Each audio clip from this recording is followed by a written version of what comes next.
asela ye bos dodan ayang tu yariya bosu tuwa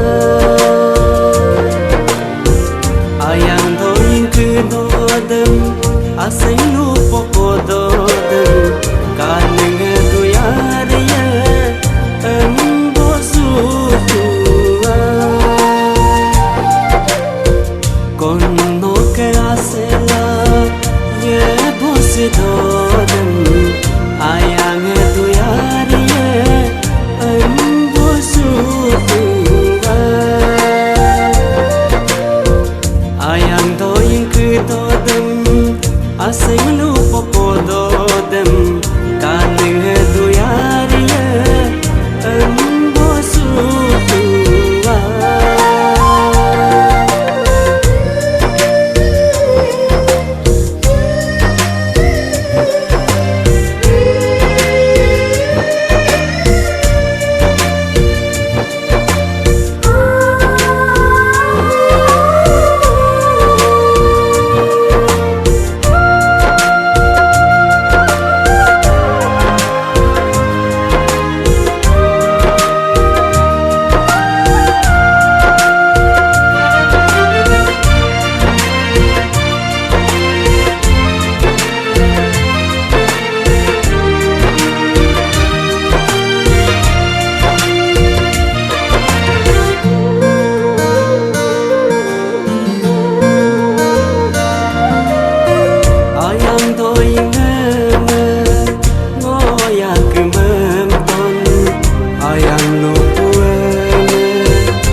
si mangai ngo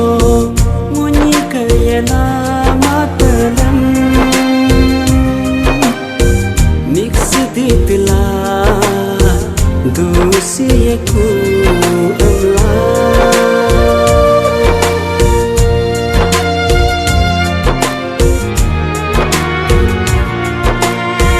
ken si mangai ngo nyi kaya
con no que hace la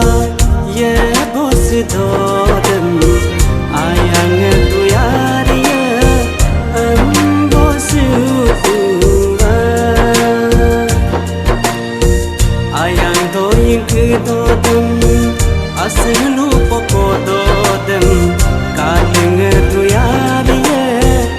ambo suwa kaling